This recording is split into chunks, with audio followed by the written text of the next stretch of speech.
వాక్య ధ్యానం నిమిత్తమై లూకా సువార్త 4వ అధ్యాయము 18వ వచనం. ప్రభువు ఆత్మ నా మీద ఉన్నది, పేదలకు సువార్త ప్రకటించుటకై ఆయన నన్ను అభిషేకించాను. దేవుని బిడ్డారా, చదవబడిన వాక్యమును ఒకంత మనం గమనించినట్లయితే 12 సంవత్సరాల వయసులో దేవాలయంలో కూడి ఆయన మందసం దగ్గర నిలబడి మాట్లాడుతున్న మాట ఏంటంటే, ప్రభు ఆత్మ నా మీద ఉన్నది, పేదలకు సువార్తను ప్రకటించుటకై ఆయన నన్ను అభిషేకించారు. పేదలు అని అంటే దేవుని బిడ్డారా, ఆస్తిలో పేదవాడు కాదు. పేదలు అని అంటే సువార్త ఎవరికి లేదు, అందలేదు, వాళ్ళు పేదవాళ్ళు. యేసు ప్రభుని ఎవరు కలిగి లేరో వాళ్ళు పేదవాడు. ఈ రోజున ఈ మందిరంలో, ఈ పరిశుద్ధ ఆలయంలో కూర్చొని దేవుని ధైర్యముగా స్తుతిస్తూ ఆరాధన చేస్తూ కనపరుస్తున్నామంటే, ప్రియ దేవుని బిడ్డారా, ఆయన మనకున్నాడు. మన ప్రతి సమస్య నుంచి ఆయన మనలను విడిపించే దేవుడైన పేదలకు సువార్తను ప్రకటన చేయుటకై ఆయన నన్ను పంపించారు. ఎవరు పేదవారు? ప్రియ దేవుని బిడ్డారా, యేసు ప్రభు లేనివారే పేదవారు, వాక్యము లేనివారు పేదవారు. యేసయ్య దేవుడుగా, అందుకని యెహోవా దేవుడుగా కలిగిన జనులు ధన్యులు అని మాట్లాడతారు.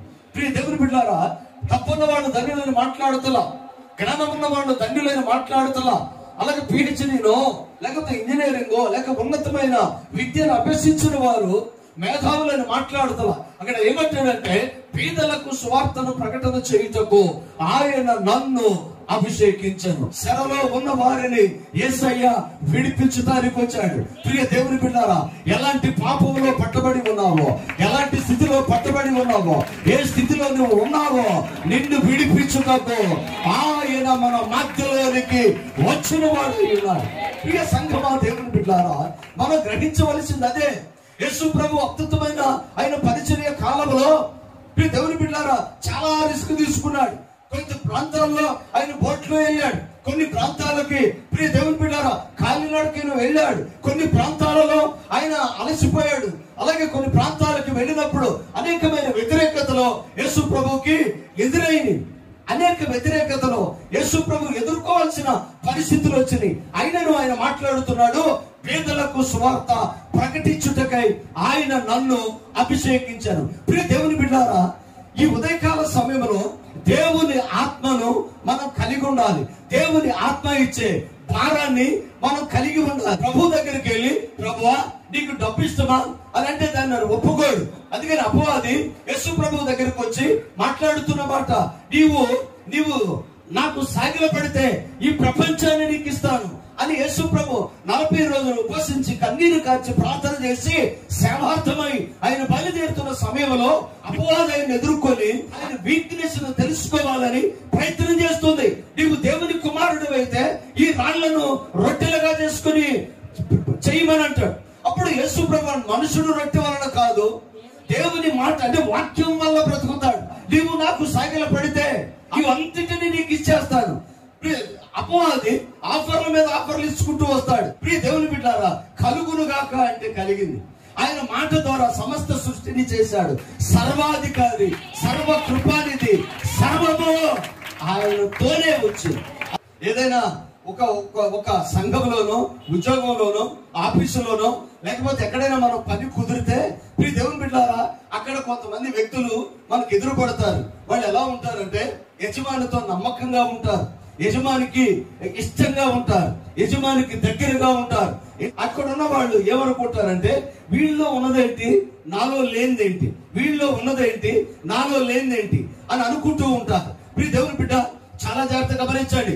ఒక వ్యక్తి నిన్ను ఇష్టపడాలి అంటే, ఒక యజమాని నిన్ను ఇష్టపడాలి అంటే, ఒక అధికారి నిన్ను ఇష్టపడాలి అంటే, నీకు ఇష్టం వచ్చినట్టుగా నువ్వు అనుకుంటే, లేక నీకు ఇష్టం వచ్చినట్టుగా నువ్వు జీవిస్తే వాళ్ళు ఇష్టపడరు.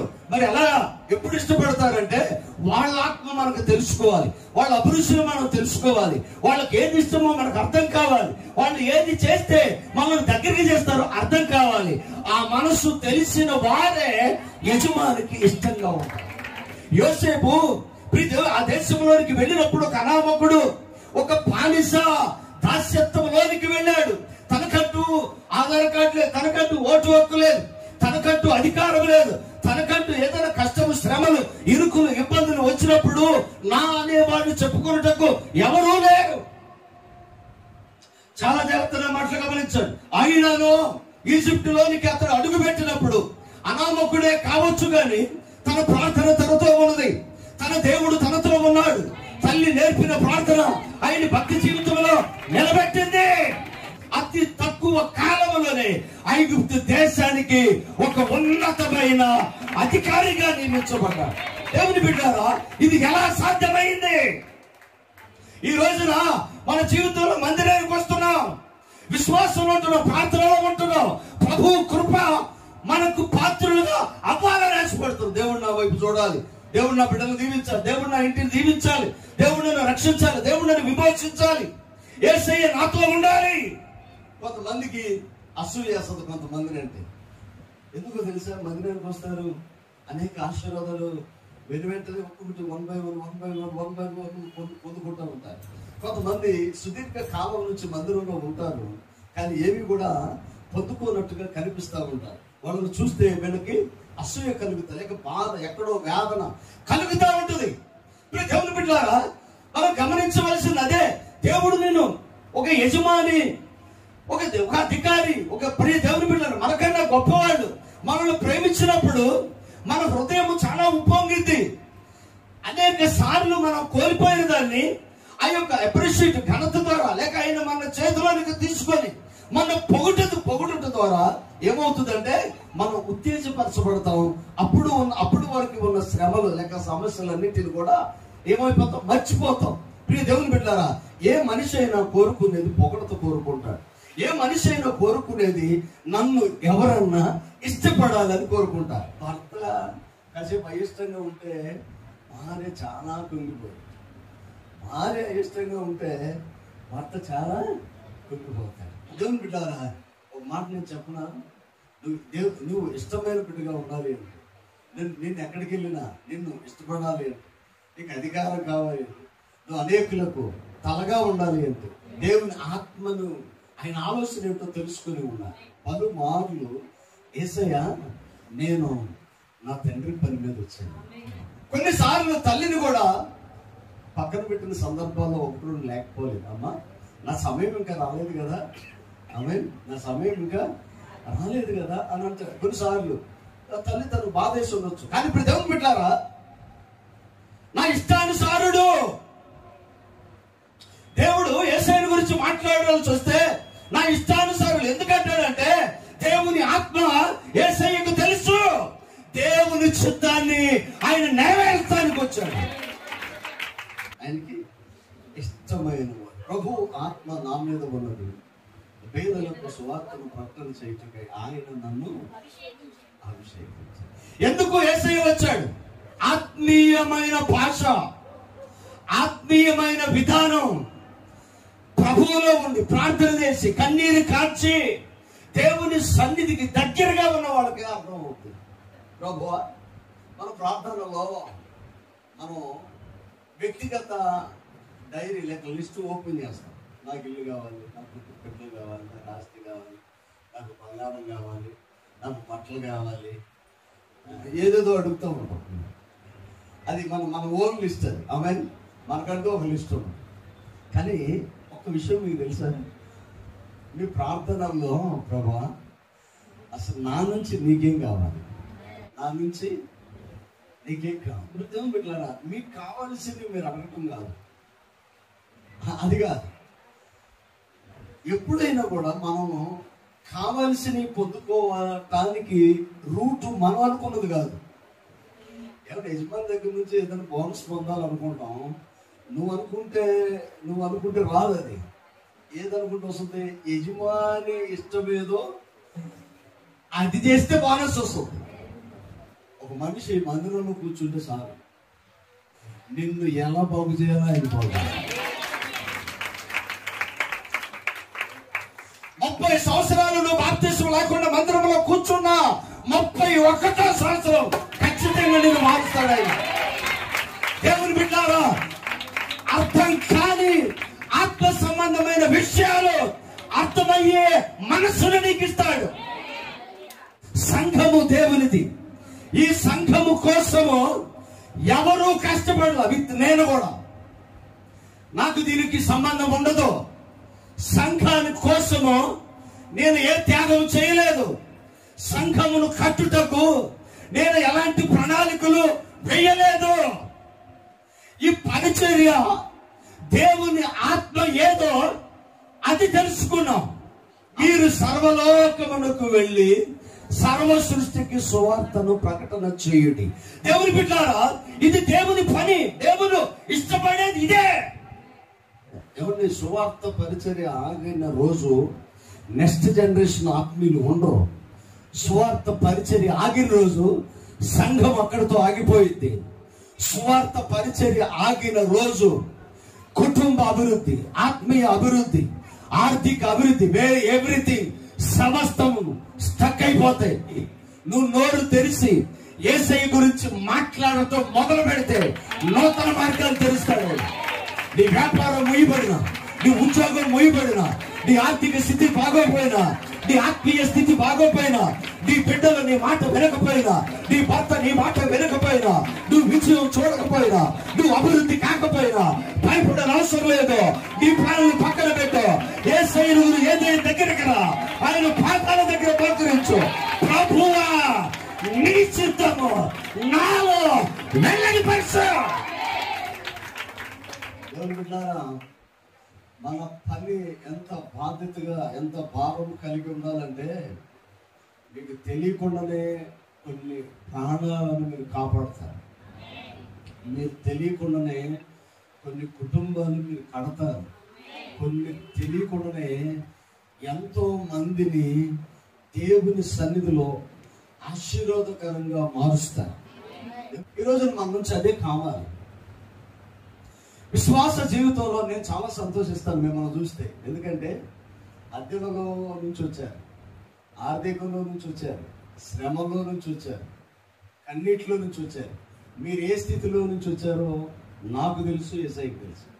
కానీ ఈ రోజున ఒక్కొక్కళ్ళని ఒక ప్రత్యేకమైన స్థానంలో నిలబెట్టారు. దేవుని బిడ్డలారా, ఇక్కడ అడుగు పెట్టిన ప్రతి కుటుంబాన్ని దేవుడు దీవించారు. నమ్మినవాడు సఫలం పడుతుంది. దేవుని బిడ్డలారా, నమ్మకత్వము దేవునికి ఇష్టమైన పని చేయటమే. ఇష్టమైన పని అంటే దేవుని గురించి మాట్లాడటమే ఇష్టమైన పని. నువ్వు ఎప్పుడైతే నువ్వు నోరు తెరిచి దేవుని స్తుతిస్తావు, నువ్వు నోరు తెరిచి సువార్త చెప్తావు, అద్భుతమైన ఆశీర్వాదాలు ప్రభువుని కలగాలి. అమ్మగారు తనతో పాటు ఒక పెద్ద, ఒకరోజు వాళ్ళిద్దరంతా ఉన్నారు. ఒక యవ్వన స్త్రీ బయట నిలబడి ఉంది. ఏం జరిగిందో తెలియదు. ఇంట్లోకి తీసుకెళ్ళింది వీళ్ళిద్దరు. ఒక యవ్వన స్త్రీ అమ్మగారిని తనతో పాటు పరిచర్య చేస్తున్న వాళ్ళిద్దరిని లోపలికి తీసుకెళ్ళింది. బెడ్రూమ్లో తీసుకెళ్ళింది. బెడ్రూమ్లో సీన్ చూసి వాళ్ళు వణుకొచ్చేసింది. కారణం ఏంటంటే ఓడిపోయింది. తను అన్ని రకాలుగా ఓడిపోయి తన తనువు సాధించుకోవాలని ఫ్యాన్కి తాడేసుకుని హ్యాంగింగ్ చనిపోవాలి. అన్ని రెడీ చేసుకొని రోడ్డు మీదకి వచ్చింది. దేవుని ప్రణాళిక మనకు అర్థం అవ్వాలి. అన్ని రెడీ చేసుకుంది, ఫ్యాన్కు తాడేసుకుంది. ఇక తర్వాత పని ఏంటి? చనిపోవటమే. ఈవిడ ఎందుకు వచ్చిందో మొత్తాన్ని బయటకు వచ్చింది. వీళ్ళు కంటపడింది. వీళ్ళు లోపలికి వెళ్ళారు, యేసయ్య గురించి మాట్లాడారు. వెళ్తాడు పోయింది, బ్రతకటం మొదలేసింది. దేవుడు తన సమస్యలను తీసివేసి అద్భుతమైన నూతన మార్గాలు తెరిచాడు. సపడగుడితో దేవుడు స్తుతించాడు. దేవుని బిడ్డలారా, దైవజనుడు అంటాడు, నువ్వు చదువుతుంది నీకు అర్థమవుతుంది అంటే, ఎవరైనా చెప్పని ఎడల నాకు ఎలాగ అర్థమైంది? చెప్పేవాళ్ళు ఉన్నారు. చెప్పేవాడు లేక చెప్పేవాడు రాయుడని అంటారు. ఏముండాలి? చెప్పేవాళ్ళు ఉండాలి. ఆ రోజున అమ్మగారు వెళ్ళారు కాబట్టి కొన్ని క్షణాల్లో చనిపోయినామా వాళ్ళు లోపలికి వెళ్తాం, యేసయ్య గురించి చెప్పటం, ఆమె రక్షింపబడతాం, మందిరానికి రావటం, బాప్తిసం తీసుకోవటం. మౌనంగా దేవుడు ఈ రోజుకి ఆ కుటుంబాన్ని నిలిపాడు. నువ్వు మాట్లాడకుండా ఆ రోజున వాళ్ళు మౌనంగా ఉంటే ఆమె ఖచ్చితంగా చనిపోయేది. దేవుని బిడ్డారా, సువార్తను ప్రకటించుట మన జీవితంలో ఒక భాగమై ఉండాలి. ఎప్పుడైతే నీవు దేవుని వాక్యం చెప్పడం ప్రారంభిస్తావో అప్పుడు ఆటోమేటిక్ గా సమస్తాన్ని నీ కుటుంబానికి యేసయ్య సమకూర్చడం ప్రారంభిస్తావు. మన అభివృద్ధికి మన ప్రణాళికలు కాదు, మన అభివృద్ధికి మన బ్యాంక్ బ్యాలెన్స్ కాదు, మన అభివృద్ధికి మన ఉద్యోగం కాదు. విశ్వాసంతో నువ్వు నమ్మకంగా ఉన్నప్పుడు, నువ్వు దేవుని గురించి మాట్లాడుతున్నప్పుడు దేవుడు నీ జీవితంలో అద్భుతమైన కార్యాలు చేసేవాడైనా. నువ్వు మౌనంగా ఉన్ననాడు నువ్వు ఏ విజయాన్ని చూడలేవు. అందుకని మర్దుకాయ ఎస్తేరుతో మాట అంటాడు, ఎస్తేరు ఈ సమయమును బట్టి నిన్ను రాణిని చేశాడేమో, ఈ సమయము అరే దిక్కులేని దానివి నువ్వు దిక్కులేని దానివి. తల్లిదండ్రులు చనిపోతే నేను ముద్దపడితే బ్రతికావు. దేవుడు ఎక్కడో నిన్ను ప్రేమించి రాజు పక్కన అధికమైన స్థానాన్ని నీకు ఇచ్చాడు. ఆ దేశంలో ఉన్న గనులకు లేని స్థానము నీకు ఇచ్చాడు. మౌనంగా ఉండటం కాదు, మౌనంగా ఉండటానికి కాదు. ఈ రోజు ఆరోగ్యం ఇచ్చాడు నీకు, నడవటానికి కాళ్ళు ఇచ్చాడు, చేయటానికి చేతులు ఇచ్చాడు. మౌనంగా ఉండటానికి కాదు. నువ్వు మౌనంగా ఉంటే ఏమండి, రోడ్డు మీద వెళ్తా ఉంటే చూడండి, శ్రాద్ధాంజలి చనిపోయాడు, ఎన్ని ఫ్లెక్స్లు పెట్టి ఉంటున్నాయి. కరోనా కాడి నుంచి ఎన్ని ఫ్లెక్స్లు, ఎంతమంది చనిపోతున్నారు, చిన్న వయసు వాళ్ళు చనిపోతున్నారు. కానీ ఈ రోజు నీకు షుగర్ ఉంది, బీపీ ఉంది, థైరాయిడ్ ఉంది, రకరకాల జబ్బులన్నీ నీ ఒంట్లో ఉన్నాయి. కానీ నిన్ను సజీవంగా వేసే నిలబెట్టాడు కేవలం ఆయన కృప, కేవలం ఆయన కృప. మౌనంగా ఉంటే విజయాన్ని చూడలేకపోతే అదే వార్నింగ్ ఇస్తాడు. నువ్వు మౌనంగా ఉంటే యూదులకు సహాయము విడుదలయు వేరొక దిక్కు నుంచి వస్తుంది. కానీ ఎస్తేరు నిన్ను మాత్రం తప్పుకోలేవు, నువ్వు మాత్రం తప్పుకోలేవు. ఈ రోజు నువ్వు మౌనంగా ఉంటే రాళ్ళు సువార్త చెప్తాయి. మౌనంగా ఉండటానికి కాదు. పిలాతుకు సువార్త ఎలా వచ్చింది? పాస్టర్ గారు సువార్త చెప్పాడా? లే, భార్యకి దర్శనం వచ్చిందంట. మీ ఆయన గారు పెద్ద పనికిమాని పని చేయబోతున్నాడు, ఆయన నీతిమంతుడు, ఆయన జోలికి వెళ్ళొద్దని చెప్పు అని చెప్పేసి రాత్రి దర్శనం వచ్చిందా. రాజుగారి దగ్గరికి వెళ్ళలేదు కదా, కప్పందించోడు ఎవడో ఒకడు ఉంటాడు కదా, ఆడితో చెప్పింది, అరే బాబు యేసయ్య నాకు కనపడ్డాడు, ఆయన నీతిమంతుడు, ఆయన జోలికి వెళ్ళొద్దని చెప్పు అని చెప్పి ఆమె భార్య పనివాడికి చెప్పింది. ఆడే టీ తీసి అడటానికి వెళ్ళి ఉంటాడు. వెళ్ళి, సార్ ఏమైందిరా బాబు, ఆయన తీర్పు పీఠం మీద కూర్చొని ఉన్నాడు. యేసు ప్రభుకి సిలువ వేయాలా వద్దా, ఏం చేయాలి, ఏ నేరం కనపడతలా. అప్పుడు పక్కన రానే ఒకడు వచ్చాడు, సార్ అమ్మగారికి యేసయ్య కనపడ్డాడు. మనోడు కొనుక్కు మొదలైంది, ఆయన నీతిమంతుడు అంట, ఆయన జోలికి వెళ్ళొద్దా. ఓ పని చేయరా బాబు, ఓ ప్లేట్ నిండా నీళ్ళు తీసుకుంటా. దేవుని బిడ్డారా, నువ్వు మౌనంగా ఉంటే సువార్త వేరే దిక్కు నుంచి వాళ్ళకి వెళ్ళిద్ది. కానీ నువ్వు నోరు తెరిస్తే దేవుడు నిన్ను నీ కుటుంబాన్ని దీవిస్తాడు. అరే ఒక చిన్న పిల్లోడు అండి, కరెంట్ ఆఫీస్ కాడ కరపత్రాలు ఇస్తా ఉన్నాడు. ఒక ఆయన ఆ కరపత్రం తీసుకుంటే చనిపోతే ఎక్కడికి వెళ్తాం అని రాసి ఉంటా అన్నారు. సరే తీసుకున్నాడు, ఇంటికి వెళ్ళి చదవటం మొదలుపెట్టి. ఏం పొజిషన్ ఏంటంటే 3 ప్లాట్లు అమ్మేసుకున్నాడు, 4-5 లారీలు అమ్మేసుకున్నాడు. అప్పులైపోయినాయి. తను సూసైడ్ అటెంప్ట్ చేయడానికి తనకు కావాల్సినవన్నీ సిద్ధపరుచుకున్నాడు. జేబులో పాయిజన్ ఉంది. సరే వెళ్తే మంచి పని చేసేద్దాం అని చెప్పేసి భార్య పిల్లలకి భారంగా ఉండటం ఎందుకని చెప్పేసి కరెంటు బిల్లు కట్టి చచ్చిపోదామని చెప్పేసి కరెంటు బిల్లు కట్టడానికి కరెంట్ ఆఫీస్కి వెళ్ళాడు. అక్కడ ఒక బుడ్డోడు ఏం చేస్తున్నాడు, కరపత్రం చదివాడు. మనోడు దేవుడు ఆలోచన మార్చి దేవుని బిడ్డలారా చనిపోవాలి అనుకున్న ఆ స్థితి నుంచి విడిపించి యేసయ్య వైపు తిప్పుకున్నాడు. ఈ రోజుకున్నాడు ఆయన. ప్రభువుని అంగీకరించి బాప్తిసం తీసుకుని బైబిల్ కాలేజీకి వెళ్ళాడు. ఆయన తిరిగి వచ్చాడు, సంఘం కట్టాడు. అద్భుతమైన పరిచర్య దేవుడు ఆయన ద్వారా జరిగిస్తున్నాడు. ఒకరోజు నేను మీ ఇళ్ళకి వచ్చాను, మీతో మాట్లాడాను. ఆ రోజు మీరు నన్ను నమ్మలేదు, నన్ను అంగీకరించలేదు. కానీ తర్వాత కొన్ని సమస్యలను బట్టి, కొన్ని అవసరతలను బట్టి ప్రభువే మిమ్మల్ని ఇక్కడ దాకా నడిపించాడు, ఓదార్పునిచ్చాడు, ధైర్యాన్ని ఇచ్చాడు, దర్శనాన్ని ఇచ్చాడు. నాకంటూ ఒక దేవుడు ఉన్నాడు అని భరోసాన్ని. ఆ రోజు నేను వస్తే ఈరోజు మీరు ఇక్కడ ఉన్నారు. మరి మీరు వెళ్ళకపోతే అనేక మంది లోకంలో ఉన్నారు. వాళ్ళని ఎవరు తీసుకొస్తారు? ఒక్కడు 1000 మందిని తరిగితే ఇద్దరు 10,000 మందిని తరుగుతారు. ఇది వాక్యం. ఒక్కడు ఎంత పరిచర్య చేస్తే, లేక ఇద్దరం ఎంత పరిచర్య చేస్తే, మనమందరం కలిస్తే, అందరం కలిస్తే ఏమవుతుంది? ఒక ఉప్పెనైంది, ఒక ఉద్యమం అయింది. దేవుడి బిడ్డ ఈ పనిలో భాగస్తులు కండి. యెషయా గ్రంథం 40:9 చూడండి. నేను సీయోను సువార్త ప్రకటించుదా, ఉన్నత పర్వతమునకు బలముగా ప్రకటించు, భయపడక ప్రకటించు. నీ దేవుడు అని యోధా పట్టణమునకు ప్రకటించు. ఇదిగో తన బాగువే తన పక్షముగా ఏలుస్తున్నాడు. ప్రభువకు యెహోవా తానే శక్తి సంపన్నుడని వచ్చును. ఆయన ఇచ్చు బహుమానం ఆయన యొద్ద ఉంది. ఆయన చేయు ప్రతీకారము ఆయనకు ముందుగా నడుచుతున్నది. గొర్రెల కాపరి వలె ఆయన తన మందను మేపు. ప్రభు సన్నిధిలో మనం నోరు తెరిచి మాట్లాడిన రోజు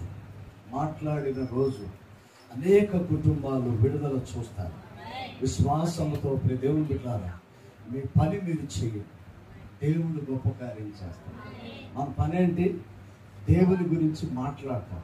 ప్రభువా నీ పని నేను చేశాను, నీ పని నేను చేశాను. ఒక దైవ సేవకుడు సువార్త చెప్పకుండా భోజనం చేయడంట. ఇంకా 6 రోజుల్లో చనిపోతాడు అనగా ఒక పెద్ద మీటింగ్కి వెళ్ళవలసి వచ్చింది. 6 రోజుల్లో అభిషక్తుడు దైవ సేవకుడు ఉభయ రాష్ట్రాల్లోనే కాదు, ప్రపంచ దేశాల్లో గొప్ప పరిచర్య చేస్తున్న యేసన్న గారు చనిపోవటానికి ముందు ఆయన స్కెల్టన్ లాగా మొత్తం మంచానికి అతుక్కుపోయి నిలబడలేని పరిస్థితుల్లో ఉన్నాడు. ఆయన దర్శనం, ఆయన పని, ఆయన బ్రతుకున్నాడు, ఆరోగ్యం ఉన్నన్నాడు. ఎవరికైనా సువార్త చెప్పకుండా ఆయన భోజనం చేయడు. చనిపోవడానికి సిద్ధంగా ఉన్నాడు. ప్రభు పిలుపు ఆయనకు అర్థమైపోయింది. సేవకులు మీటింగు రమేష్ అన్న వీళ్ళందరూ వెళ్ళారు. అన్నా మేము వెళ్ళొస్తాం. ఏం చేయను రా, నేను ఈ మంచం మీద నేను ఏం చేయను రా అన్న, ఒక ముద్ద తిను.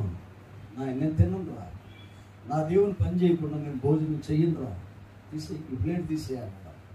ఇంకా 6 రోజుల్లో చనిపోతాడు అన్న, ఈ ప్లేట్ తీసేయరా, నాకు వద్దు, ఇది తీసేయరా అన్నా. కనీసం లిక్విడ్ అన్నా వద్దు తీసేయరా అన్న. సేవకులు మీటింగ్ మేము వెళ్ళొస్తామన్నా. కాదురా, నేనే వస్తాను. దేవుని బిడ్డలారా, నా మాటలు చాలా జాగ్రత్తగా తీశాను. ఆయన్ని ఎత్తుకొని మంచం మీద అలా తీసుకొని వెళ్ళాను. కుర్చీ మీద కూర్చోబెట్టారు. మాట్లాడేమో అనుకున్నాను. ఆయన భయం వేస్తుంది. వీళ్ళందరికీ అర్థమైపోయింది ఆయన చనిపోతాడు అనేది. అందరికీ అర్థం. ఆయన కూడా చెప్పేశారు. అక్కడ మైకి తీసుకుని 2 గంటలన్నర మాట్లాడాను.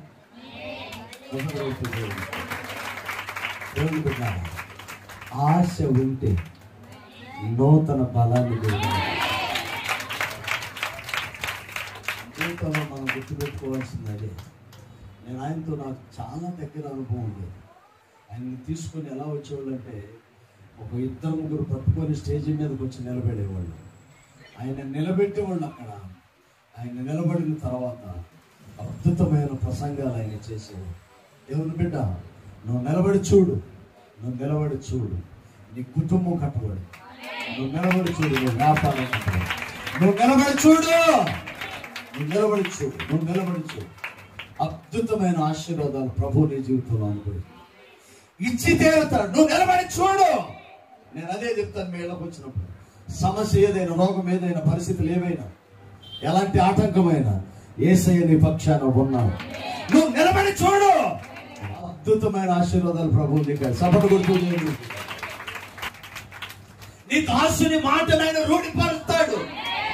దేవుని మాట మాట్లాడి చూడు, దాన్ని యేసయ్య నెరవేరుస్తాడు. నువ్వు మౌనంగా ఉంటే కార్యం, నువ్వు మౌనంగా ఉంటే కార్యం.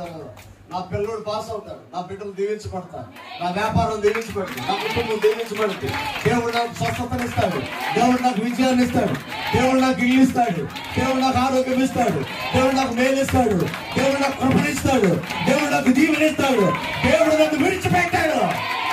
సమస్తమైన ఒక ఇంటికి వెళ్ళు, వాళ్ళకి యేసయ్య గురించి మాట్లాడు, ఆ ఇంటిని దీవించు ప్రభువా, పలికి బయటికి రా. గారు దేవుడు అబద్ధికుడు కాదు, దేవుడు చెయ్యక మానవు. ఆయన పని మొదలైంది ఆ ఇంట్లో. వాళ్ళు నమ్ముతారు, అయ్యగారు వచ్చాడు, ప్రార్థన చేశాడు, మా కుటుంబం బాగుపడి. వాళ్ళు నమ్మారు. ఇక నువ్వేం చేయాలి? ప్రార్థన చేయి, వచ్చేయి, కార్యం ఏం చేస్తాడు. పని మనది, ఫలితం మనది, కార్యం వేసే చేస్తాడు. రెండు చేతులు పైకెత్తి సపోర్ట్ కొడుతూ నోరు తెలిసి దేవుని స్తుతించుకుంటా. నీ పక్షాన విజయం ఇచ్చి నిన్ను గెలిపించేసేలా నా మధ్యలో ఉన్నవాడు మాట్లాడి చూడు, దేవుడు కార్యం. మా కుటుంబం విడిపోయేలాగా ఉంది. 3 సార్లు 7వ నెల వచ్చేప్పటికి గర్భం పోతుంది. అసలు చాలా చిన్న భిన్నం అయిపోయింది. నువ్వు ప్రార్థన చేస్తే దేవుడు కార్యాలు చేస్తున్నాడు. ఆయన అర్థం కాదా? ప్రభువా, ఈ కుటుంబానికి బిడ్డలు కావాలి ప్రభు అని ప్రార్థన. అద్భుతమైన రీతిగా దేవుడు దర్శించి 7వ నెల మరణాలు నా దగ్గరికి వచ్చారు. 7 రోజులు కనవటం, ఒక సర్పం తన కళ్ళలోకి రావటం, తెల్లారి అపార్షన్ అయిపోవటం. అయ్యా 7వ నెల వచ్చింది, 7వ నెల వచ్చింది, 7వ నెల వచ్చింది. ఈసారి ఏదన్నా డిస్టర్బ్ జరిగితే ఈ పిల్ల జీవితం పాడైపోయింది, కుటుంబం ఇరువురు విడిపోతారు. దేవుని బిడ్డ ప్రభు సన్నిధిలో ప్రార్థన చేసి వాళ్ళతో నేను అన్నాను, మీరు ప్రార్థన చేయండి, నేను ప్రార్థన చేస్తాను, యేసయ్య గొప్ప విడుదల ఇస్తాను. 8వ నెలలో మరలాళ్ళు వచ్చారు, నా యేసయ్య నిలబెట్టాడు. 9వ నెల వచ్చాడు, అద్భుతంగా బిడ్డలిచ్చాడు, ఆశీర్వాదపు కార్యాలు ఇంట్లో చేశాడు. విశ్వాసంతో నిలబడండి, దేవుడు మీ జీవితంలో ఒక విడుదలను, విజయాన్ని అనుగ్రహిస్తాడు. నువ్వు మాట్లాడితే దేవుడు నీ కుటుంబాన్ని దీవిస్తాడు. నువ్వు మాట్లాడితే నీ పరిస్థితులను యేసయ్య మార్చేవాడు. విశ్వాసంతో నిలబడాలి. దైవ కృప మనతో కూడా ఉంది. రోజు పబ్లిక్ మీటింగ్లో నేను వాక్యం వింటున్నప్పుడు గొప్ప సేవకుడు మాట్లాడుతున్నాడు. నేను ఎవరిని పంపిదనా, నా నిమిత్తం ఎవరు వెళ్ళుదరా అని చెప్పేసి మాట్లాడుతున్నప్పుడు ఆ రోజు నేను కుమిలిపోయాను, ఏడ్చాను. ఎందుకో తెలుసా? నశించిపోతున్నాను, నరకానికి వెళ్ళిపోతున్నాను, రక్షణ లేక, విశ్వాసం లేక, చెప్పేవాళ్ళు లేక, బాగు చేసేవాళ్ళు లేక తెలుసా? దేవుని బిడ్డ బాగు చేసి ప్రమోట్ చేయడానికి, బెట్టింగ్ యాప్లు ప్రమోట్ చేయడానికి ప్రమోటర్స్ ఉన్నారు. ఆరోగ్యాన్ని పాడు చేసే డ్రింకులు ప్రమోట్ చేసేవాళ్ళు ఉన్నారు. జీవితాలు పాడు చేసే ప్రోడక్ట్లు అమ్మటానికి ప్రమోటర్స్ ఉన్నారు. జీవితాలను బాగు చేసే సువార్తను చేయటానికి ప్రమోటర్స్ లేరు. అందుకే అనేక మంది నశించుతున్నారు. దేవుని బిడ్డ, నేను యేసయ్య ప్రేమను ప్రమోట్ చేస్తానని నువ్వు నిలబడి చూడు. మిమ్మల్ని కుటుంబాన్ని దేవుడు ఆశీర్వాదకరంగా మారుస్తాడు. ప్రారంభించిన హృదయంతో మీతో మాట్లాడుతున్నాను. ప్రభు మాట మీరు నిలబడాలి. మీరు దేవుని గురించి మాట్లాడాలి. పని మీరు చేయండి, ఫలాన్ని యేసయ్య ప్రభు ఆత్మ అది, ప్రభు ఆలోచన అది, ప్రభు ఆశ అది, ప్రభు చిత్తం అది. నోరు తెరువు, నీ ద్వారా కొన్ని కుటుంబాలు కట్టబడతాయి. నువ్వు మౌనంగా ఉంటే అనేక మంది చనిపోతున్నారు, నరకానికి వెళ్ళిపోతున్నారు. రక్షణ లేక, ఆదరణ లేక, దర్శనం లేక, విశ్వాసమును కోల్పోయి దేవుని బిడ్డలారా అనేక మంది నరకానికి వెళ్ళిపోతున్నారు. నువ్వు నోరు తెరిచి ఆయన సువార్తను ప్రకటన చేయి. నేను నీ ఉద్యోగం మానమంటలా, నీ పనులు మానుకోమంటలా, నీ పర్సనల్ యాక్టివిటీస్ ఏది కూడా నేను మానుకోమని నేను చెప్పట్లేదు. పంచు. ఈరోజు పగవ, ప్రతీకారం, స్వార్థాన్ని పంచుతున్నారండి. కానీ యేసయ్యను ఇచ్చి చూడు, యేసయ్య నిన్ను దీవిస్తాడు. ప్రభువాత్మ నా మీద ఉన్నారు. వేదనకు సువార్త ప్రకటన చేయటకు ఆయన నన్ను అభిషేకించి, ఆయన పలుమార్లు నా తండ్రి పని మీద వచ్చాడు. ఆయన పని నువ్వు ఎప్పుడైతే చేస్తావో నిన్ను, నీ కుటుంబాన్ని వేసే ఆశ. తల ఉంచారు. సత్యస్వరూపి కృపా సమృద్ధినిచ్చేవాడు. ఈ ఉదయకాలం మీరు మాతో మాట్లాడే ప్రతి మాటను బట్టి దైవోక్తి లేని చోట జనులు నశిస్తారు. దేవుని మాట ఎక్కడ ప్రకటన చేయబడుతుందో ఆ వ్యక్తులు, ఆ కుటుంబాల, ప్రాంతాల, దేశాలు దీవించబడతాయి. నేను దేవుని గురించి మాట్లాడుతాను, ఆయన ప్రేమను ప్రచురపరుస్తాను. నన్ను రక్షించిన నా దేవుడు అనేక కుటుంబాల రక్షణ కోసం నేను నిలబడతాను అని అన్నట్లయితే నీకోసం చిన్న ప్రార్థన చేస్తాను. ప్రేమ నమ్మకం కలిగిన దేవాన్ని స్తోత్రం. మా పనులు, మా పరిచయం, మేము వండుకోవటం, మేము తింటాం, మా ఆనందం, మా సంపాదన, మా అభివృద్ధి కాదు. ఒకప్పుడు మేము ఎలా ఉన్నాం అలాంటి వాళ్ళు ఇప్పుడు కొంతమంది ఉన్నారు. వాళ్ళ దగ్గరికి మేము వెళ్ళుట వలన వాళ్ళు బాగుపడతారని మాతో ఈ నెల నువ్వు మాట్లాడతావు. ఇక్కడ ఉన్న ప్రతి బిడ్డ పైన నీ కృపను కుమ్మరించు. పేరు పేరున దీవించండి. స్వార్థ విషయమై నడవగలిగిన పాదాలు, స్వార్థ విషయమై మాట్లాడగలిగిన నోరుని వారికి అనుగ్రహించు. సమస్తమును నీ చేతికి అప్పగిస్తూ ఘనత, మహిమ, ప్రభావములు మీకు ఆరోపించు. యేసు శ్రేష్ఠ నామమున అడిగి వేడుకొంచున్నాము తండ్రి. ఆమేన్. అందరికీ